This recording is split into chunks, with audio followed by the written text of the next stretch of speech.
Hi guys, welcome to Hometalk, and I'm going to do an exciting and fun DIY. My name is Kim. I blog over at huntandhost.com. You can check out that website if you like what you see here today. But I'm going to show you a fun way to update your furniture and make it really personal with a Bible verse. So of course you could use other things besides a Bible verse, like your favorite saying or just a fun phrase. But today we're going to do a Bible verse. So you're going to start by picking out your favorite Bible verse, or maybe something that you really want to work on memorizing, and you're going to pick a space that you're going to engrave that verse. So today I'm going to actually be putting it on a stool. So I have this stool right here, and this is my surface area, so that helps me know how big to make the font. And while I'm explaining this, what I want to hear from you guys is, where are you watching from today? Because that's always my favorite part, to see how far away you guys are and how close you are, and find new friends that way. So start telling me where you're from so I can hear. My daughter is videoing and she's going to let me know.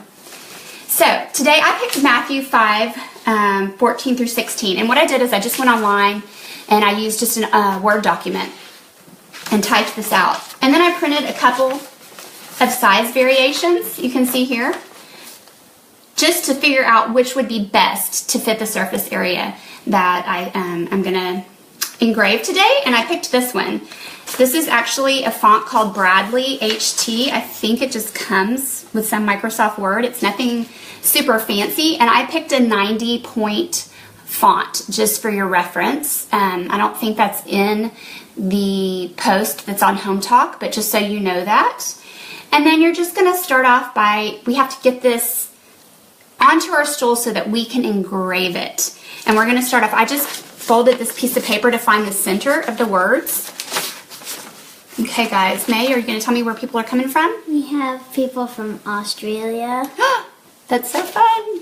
Michigan, a couple of Texans. Yay. We're down in Texas, so any of my fellow Texans, let me know where you're from. Another Australia. We have some Missouris and Michigan. That's so fun that we have people from all over the world that like to DIY and do this stuff. So there's two ways that you can get this script onto your surface for you to engrave. I'm going to tell you how to do both of them. You can either use good old trace paper, graphite paper that you probably used, in grade school growing up, where you would just put it under the sheet and then trace over it. But if you don't have that handy, another really great way to trace stuff is good old chalk, like school board chalk. So you'll just take on the back side of your paper, and you're just going to do a good coat of chalk all along the back. Make sure you get the whole area of where your font is. Okay? And this is such a good trick if you're going to make like hand-lettered signs or anything like that. You can use this trick. So then I took a ruler and I found the center of my stool, because if you want this to look professional and good, wherever you're going to be putting this engraving, you want to be in center. So I kind of am curious to know, where do you think you guys would engrave something like this? And you haven't seen it yet, but I'm curious to what's coming to your mind, like around your house. Are there other stools or chairs, or you could do smaller font or bigger font? Give me some ideas of what y'all are thinking while I trace this. So I'm just putting that down, and I'm taking a sharp pencil and I'm going to go over, trying to trace as carefully as I can these letters. Any ideas coming through, May? We have silver plates and doors. Okay. Doors would be great. That would be so fun.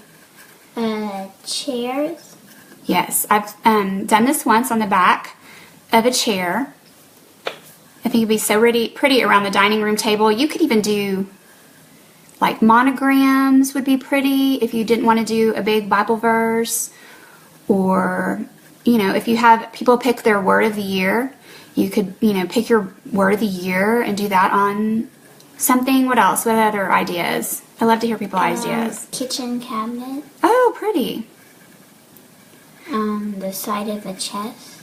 Yes, that would be great.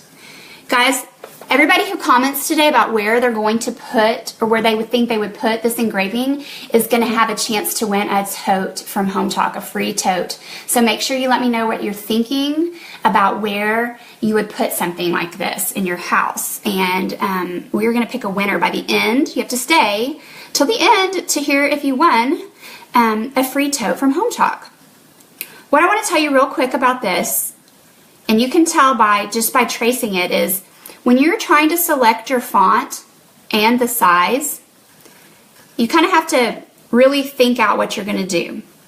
And the more that you do this, and the better that you get at handling the tool that I'm about to show you, the more intricate you can get. But I would just suggest and recommend that you don't use super swirly fonts. You don't want to be too exact fonts until you're really good, like, you know, super square fonts or things like that. That might be hard to trace. And then this is my next recommendation. Get a piece of scrap wood and you can practice. If you're not sure if the font's going to come out good, practice. You can try it on a scrap piece of wood. But just remember that all wood is different. Some softer than others, some harder than others. And that's going to affect how your engraving comes out.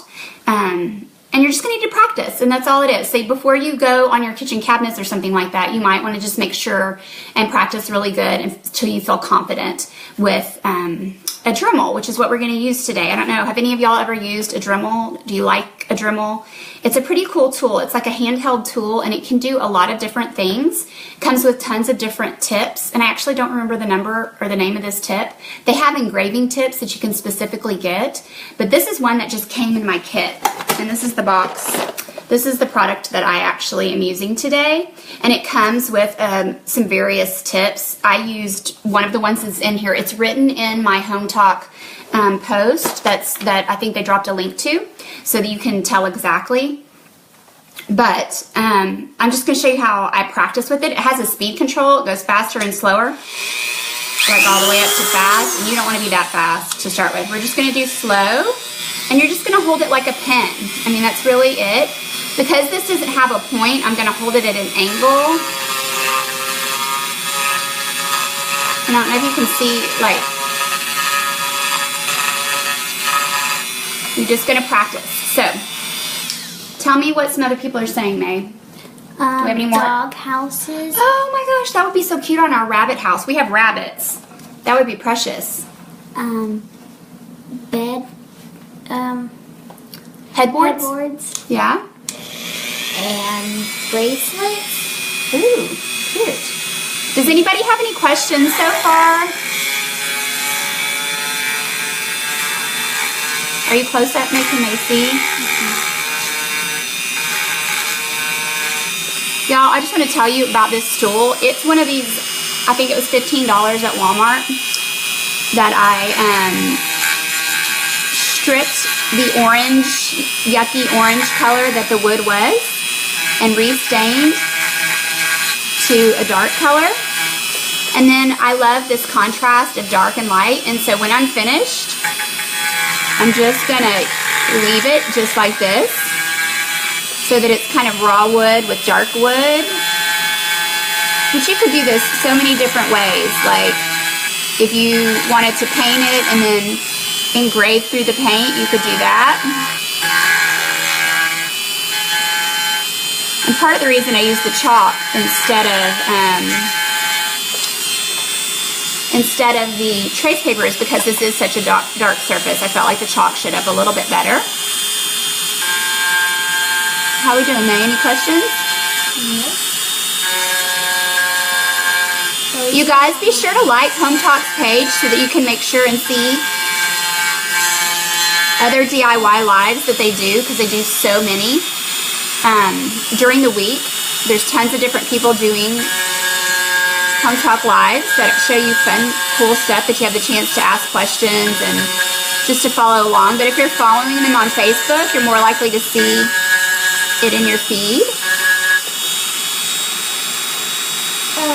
One person would like to know how you get it from not smudging it everywhere. You mean like the chalk? Honestly, as long as I'm not scraping my hand around and just gently putting my hand up and down, it stays. And I probably could have done it a little bit darker, would have been better.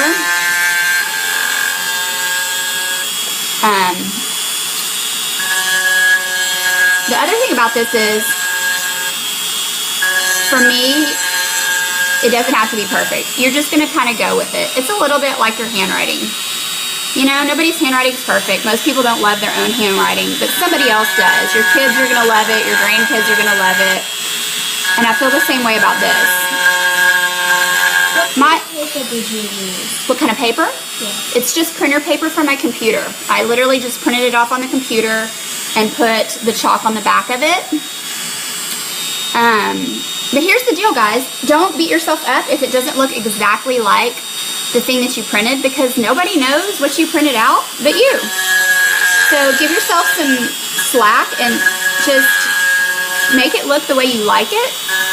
And if you're happy with it, awesome. I have 4 of these stools in my kitchen. And the first one I did like this, that you'll see if you look at the post on Hometalk, was I have a mom's desk in my kitchen, and I wanted to put a scripture on it so that when I sat down to work at my computer, I would be reminded of the frame of mind I needed to be in when I sat down.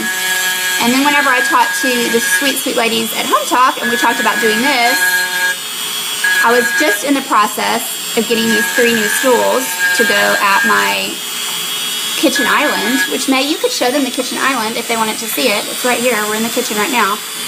So there's my mom's desk over there. It's total mess, but anyway, the island is right here where my kids eat breakfast every day, and I have 3 kiddos. May is my oldest, and she's going to be 12 in 3 days. But my other kids eat breakfast right here, and so I decided that I would give them each a scripture. And when they sit down for breakfast, they can be reminded how to start their day. In Matthew 5:14, I'm going to read it to y'all. It says, "You're the light of the world. A city on a hill cannot be hidden. Neither do people light a lamp and put it under a bowl. Instead, they put it on its stand, and it gives light to everyone in the house. And in the same way, let your light shine before men, that they may see your good deeds and praise your Father in heaven." And whenever my kids get out of the car in the morning, I drop them off at school, I tell them to be bright, shiny lights. And I just think that's how we should live. Be bright lights that draw others to Christ. So that's why I feel like you could do this with anything, like a word or a phrase. But I love the idea of putting a Bible verse around your house and just doing the little address and challenging yourself to memorize that verse. All right, any other ideas where people would do this now that you kind of are seeing what it is a little more? Vanities and mailboxes. Ooh, mailboxes. That'd be cute. How many people have a Dremel? Does anybody have one already? I'm curious if anybody has this little tool, because it's so handy. It really can do a lot of stuff. They're a lot of fun. How far? Anybody else where we have people coming in from? You guys, if you're just getting onto the Facebook Live, my name's Kim. I blog over at Hunt and Host, and I'm just doing a DIY tutorial on how to engrave a Bible verse into furniture to make it your own. So you can take, you know, store-bought furniture, something you find at a thrift store, and personalize it. And we talked about some fun ways to do that, like maybe put your monogram on it, or your word of the year, or something like that.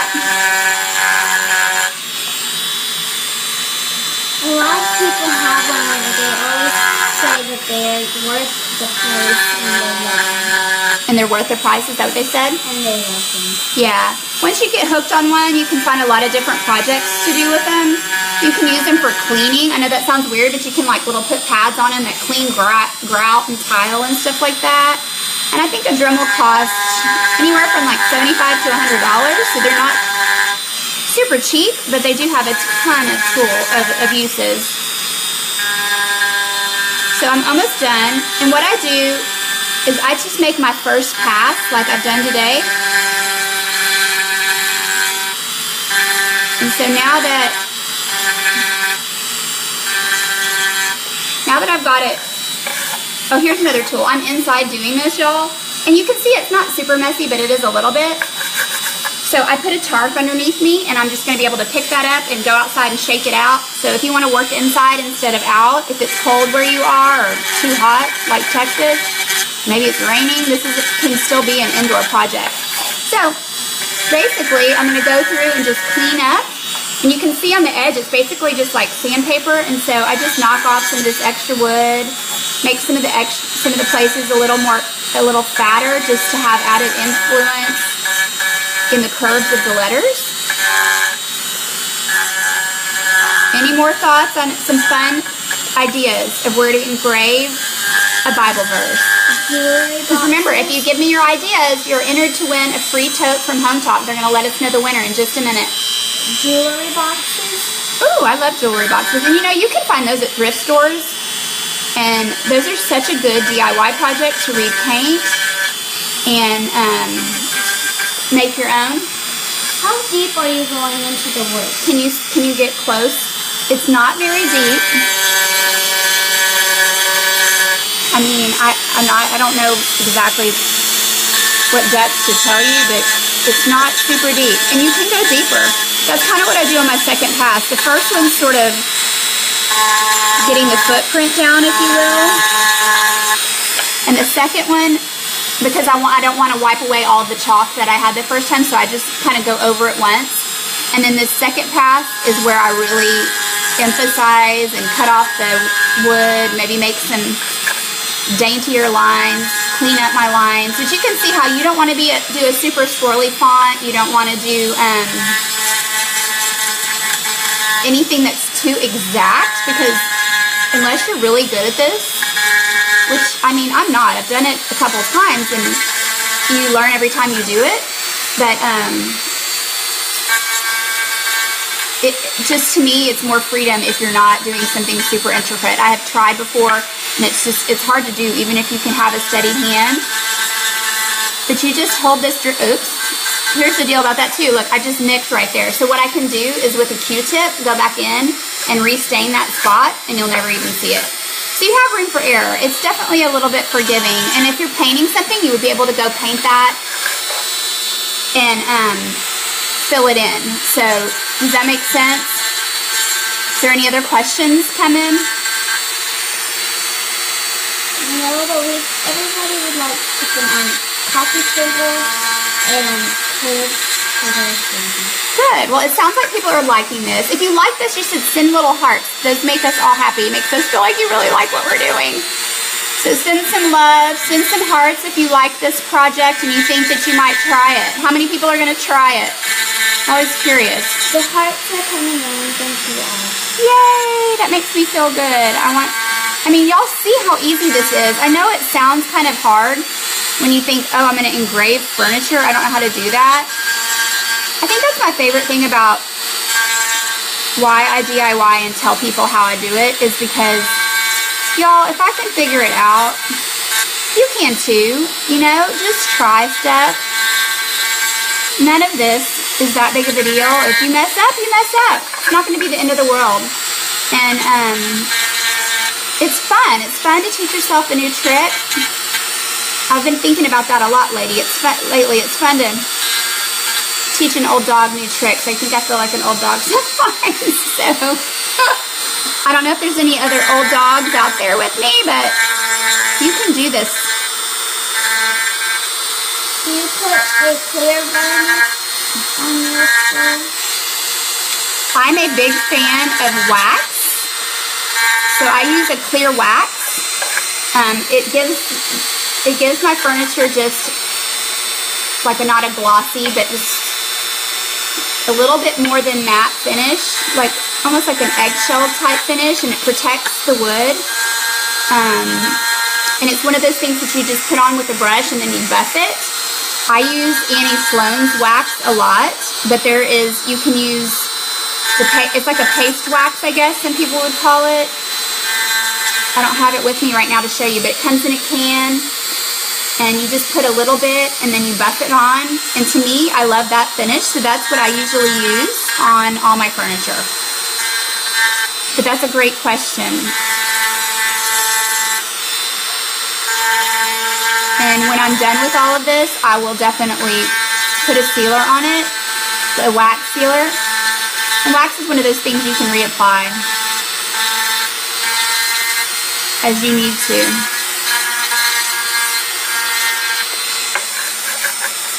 So you can see there's just some little stragglers over here. I'm going to just sand those off. It takes, a few minutes. I have 2 more stools that I'm going to do sometime this week, I hope, once I get all that picked out. Here's the one that I'm going to show you over here that I have already done. And you can see this one looks a little shinier because this one has a wax finish on it. And I did this months ago, and it still looks, exactly the same. So I'll probably go over this one a little bit more to see how defined my letters are and a little thicker. It's just a process, so you might just want to go over things a couple of times until you get the letters exactly like you want them. But it's not a perfect art, so I think we're probably about to pick a winner. Does anybody want to get their last vote in on where they might put a scripture like this in their house? Because we're going to pick a winner for a free tote from Hometalk.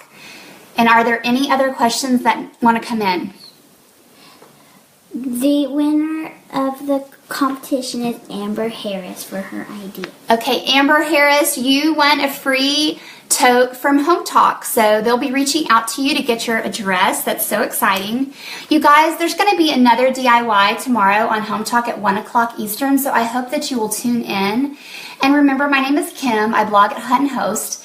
If you liked this DIY, I have tons of inspirational posts that I mix in with my faith, just all about our home and making it personal and making it a light. So I hope that you'll tune in to that as well. Thanks so much for joining me today. It's been really fun seeing you all the way from Australia and Michigan and Missouri and my fellow Texans. So thanks a ton. And if y'all have any questions, if you post them, I'll read the comments and I'm happy to answer any questions I can, okay? Y'all have a great evening and I'll talk to you later. Bye.